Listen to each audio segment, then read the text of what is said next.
안녕하세요. 북그린엘리 유튜브 방송을 시작하겠습니다. 우선 그린엘리에 대한 간단한 설명을 드리겠습니다. 그린엘리는 책을 좋아하는 분들, 혹은 독서의 중요성을 알고 계신 분들, 또 막연하게 독서를 하고 싶은 분들과 공유하는 공간이라고 생각하시면 될 거예요. 그린엘리에서 또 다르게 될 책의 종류는 동화책, 그림책, 또 세계 명작까지 읽고 나서 잔잔한 여운과 생각할 수 있는 여지를 주는 책들이 될 거예요. 특히 그림책이나 동화책은 어린이부터 어른까지 짧지만 그 안에 생각의 여지가 충분히 담겨져 있기 때문에 바쁘게 살아가는 현대인들에게 큰 위로가 될 거라는 생각을 해요. 그린힐리에서 다루게 될 첫 번째 책은 리디아의 정원이라는 책이에요. 이 책은 봄 냄새가 물씬 나는 책으로 이 책을 쓴 사람은 사라 스튜어트라는 사람이에요. 미국 작가인데요. 라틴어와 철학을 공부했고 한때 교사 생활도 했다고 해요. 뉴욕타임스에 어린이 책 서평을 쓰기도 하고 시를 쓰기도 했다고 해요. 재미있는 것은 리디아의 정원의 사파를 그린 데이비드 스몰이라는 사람이 이 사라 스튜어트의 남편이라고 해요. 데이비드 스몰은 학교 다닐 때 그림 잘 그리는 아이로 유명했다고 합니다. 대학에서 미술을 전공한 뒤 사파를 그리거나 서평 기자로 활동을 했다고 해요. 이 부부가 만든 리디아의 정원으로 칼퇴꽃 안어상을 수상했다고 합니다. 부부가 이렇게 예쁜 그림책을 함께 만들었다는 건 굉장히 의미 있는 일이라는 생각이 드네요. 자, 그러면 우리 리디아의 정원으로 한번 들어가 볼까요? 이 책은 리디아라는 소녀가 주인공이에요. 이 소녀가 가족들에게 쓴 편지가 이 책의 내용이에요. 1935년 8월 27일부터 1936년 7월 11일까지 쓴 리디아의 편지가 이 책의 내용을 쭉 이어가고 있어요. 리디아네 집에 경제적 곤란이 찾아와요.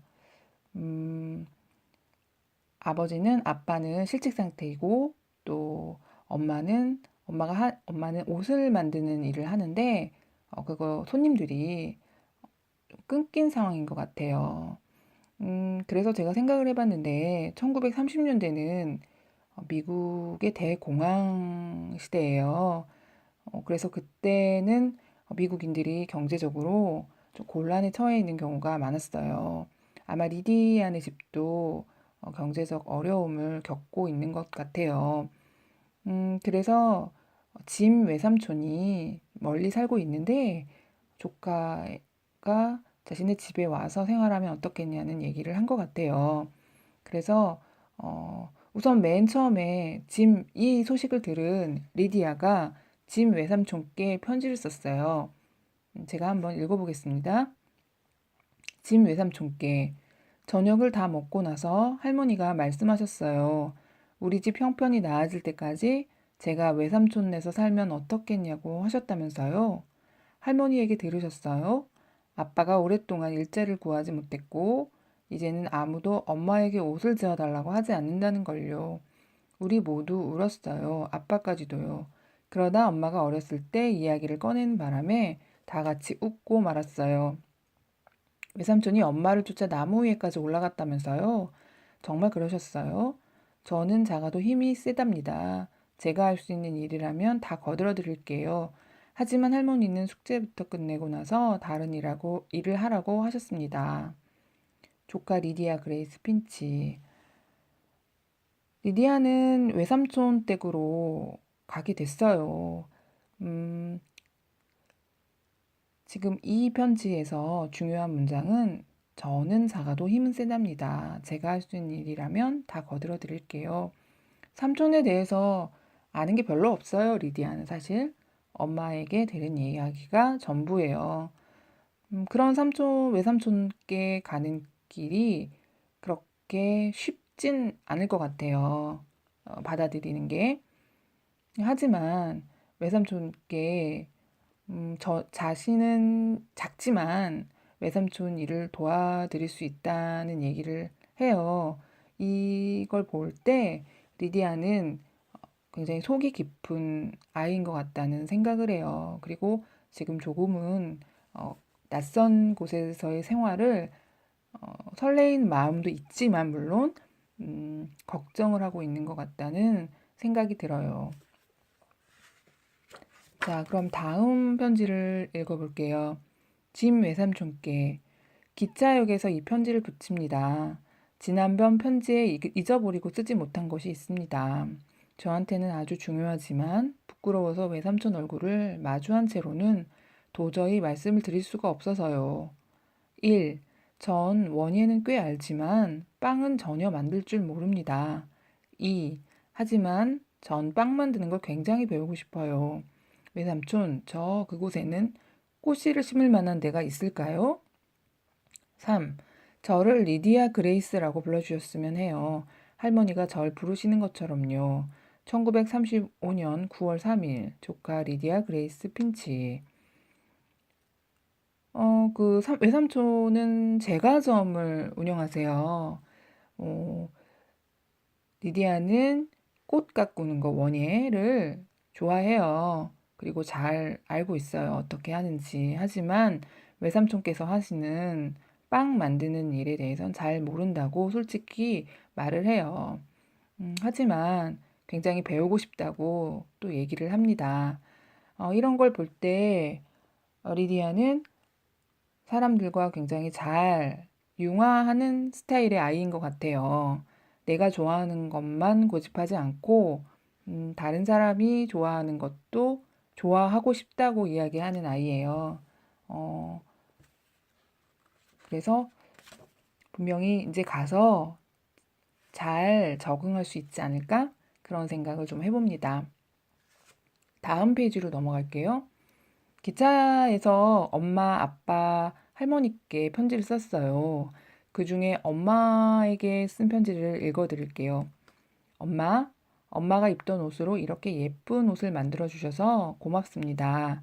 이 옷을 입고 있어서인지 제가 무척이나 예쁘게 보입니다. 엄마가 이 옷 때문에 너무 속상해하지 않았으면 좋겠어요. 이 내용을 보면요.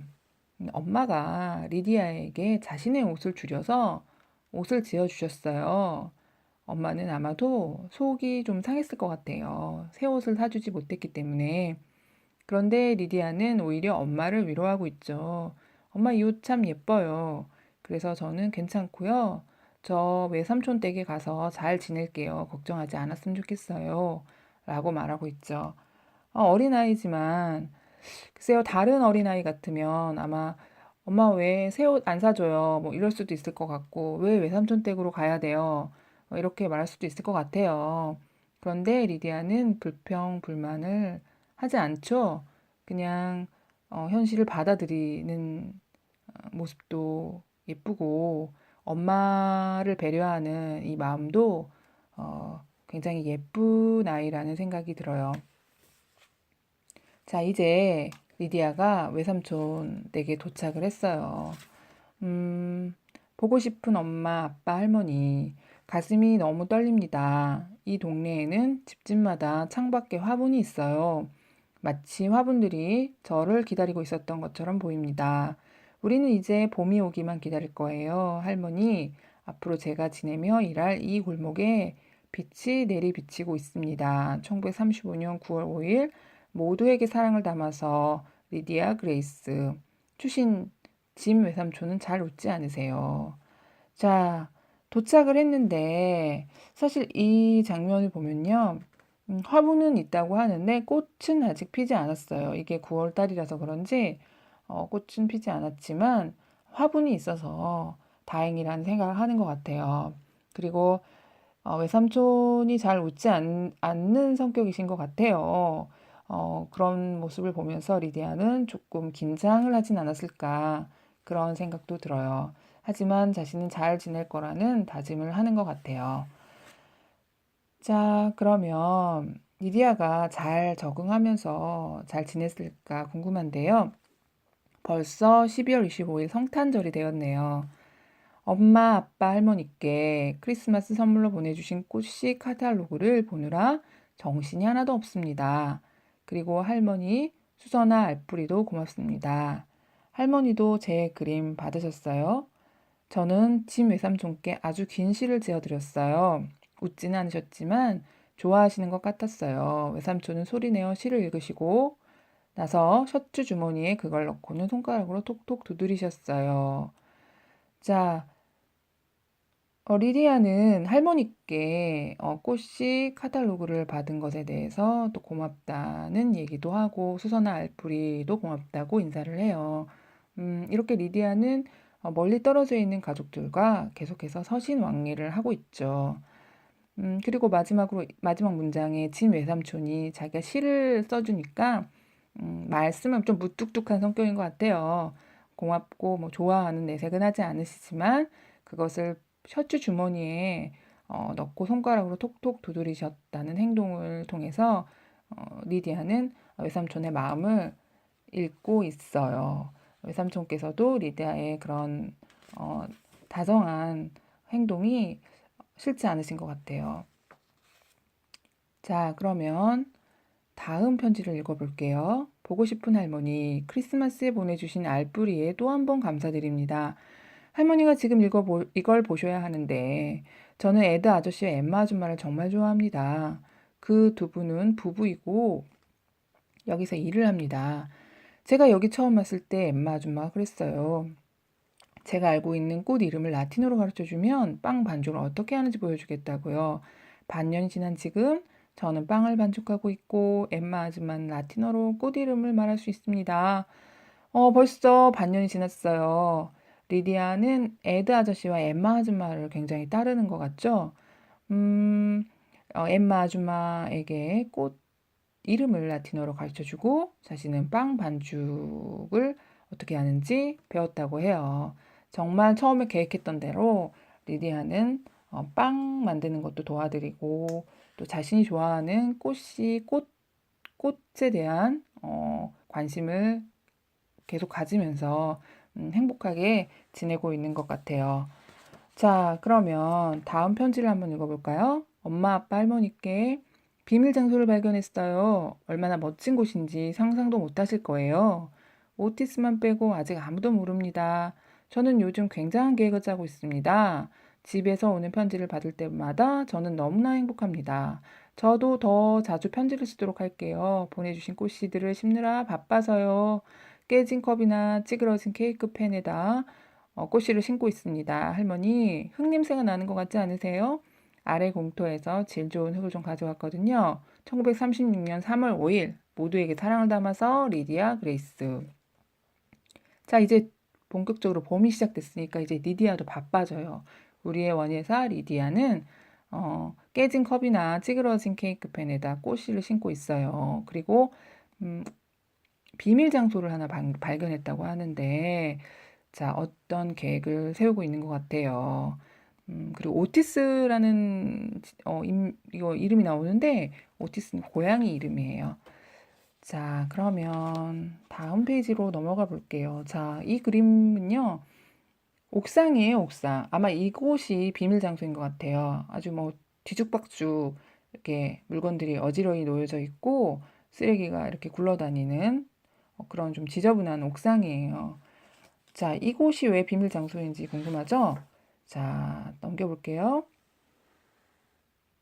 보고 싶은 할머니, 엠마 아줌마 빵가게를 청소하면서 짐 외삼촌은 깜짝 놀라게 할 어마어마한 음모를 꾸몄어요. 자, 추신으로 짐 외삼촌이 한박 웃을 만한 계획을 짜고 있어요.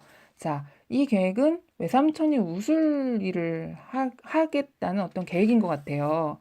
자, 어떤 계획일까요? 자, 한번 넘겨볼게요. 여름이라 6월 27일인데요. 여름이라 그런지 꽃이 아주 만발했어요. 아니면 우리 원예사 아가씨 리디아가 열심히 꽃을 심어서 그런 건지 동네가 완전 꽃잔치예요, 꽃잔치. 그리고 특이한 것은 베이커리에 사람이 많아졌어요. 손님이 많아진 것 같아요. 자, 할머니께 꽃들이 피고 있어요. 여기저기 사방 온대에서요. 저는 창밖 화분에다 무와 양파와 상추도 세 종류나 기르고 있습니다. 이웃 사람들이 꽃을 심을 수 있게 커다란 그릇들을 가져다 주셨어요. 그리고 몇몇 손님들은 올 봄에 자기 집 정원에서 키운 화초를 주셨어요. 이제 사람들은 저를 리디아 그레이스라고 부르지 않습니다. 모두 원예사 아가씨라고 부릅니다. 자, 그 다음 보고 싶은 엄마, 아빠, 할머니 행복해서 가슴이 터질 것 같아요. 오늘 아침에는 유난히 이 도시가 아름다워 보입니다. 비밀 장소는 언제든지 집 외삼촌께 보여드릴 수 있게 만반의 준비가 되어 있습니다. 오늘이 독립기념일이어서 정오에는 가게를 닫을 거예요. 그런 다음에 외삼촌을 옥상으로 모시고 갈 거예요. 저는 엄마, 아빠, 할머니께서 저에게 가르쳐 주신 아름다움을 다 담아내려고 노력했습니다. 1936년 7월 4일 모두에게 사랑을 담아서 리디아 그레이스 벌써 외삼촌 웃는 모습이 그려집니다. 뭔가 옥상에 어떤 일을 꾸미고 있는 것 같고요. 리디아가 저는 엄마, 아빠, 할머니께서 저에게 가르쳐 주신 아름다움을 다 담아내려고 노력했습니다. 이런 문장을 봤을 때 리디아는 가족들로부터 사랑을 듬뿍 받고 자란 아이라는 걸 알 수 있어요. 그리고 외삼촌이 웃는 모습을 기대하고 있죠. 자, 다음 페이지를 보면요. 그 지저분했던 옥상이 아주 꽃 대궐이 됐네요. 온갖 꽃들과 식물들이 가득한 옥상에서 엠마 아줌마, 에다 아저씨, 리디아가 외삼촌을 깜짝 놀라게 하고 있어요. 아마 외삼촌도 너무 놀랐을 거고 굉장히 기뻤을 거예요. 자, 이제 드디어 마지막 날이 돌아왔네요. 자, 제가 먼저 편지를 읽어볼게요. 엄마, 아빠, 할머니께 가슴이 너무 쿵쿵거려서 아래층 손님들한테까지 제 심장 뛰는 소리가 들릴 것만 같아요. 오늘 점심때 집 외삼촌이 가게 문에다 휴업이라는 팻말을 걸고는 에드 아저씨와 엠마 아줌마와 저에게 위층으로 올라가서 기다리라고 하셨어요. 외삼촌은 제가 지금까지 한 번도 보지 못한 굉장한 케이크를 들고 나타나셨습니다. 꽃으로 뒤덮인 케이크였어요. 저한테는 그 케이크 한 개가 외삼촌이 1000번 웃으신 것만큼이나 의미 있었습니다. 그리고 외삼촌이 주머니에서 편지를 꺼내셨어요. 아빠가 취직을 하셨다는 소식이 담긴 편지였어요. 저 이제 집으로 돌아가요. 1936년 7월 11일 모두에게 사랑을 담아서 그리고 곧 만날 날을 기다리며 리디아 그레이스.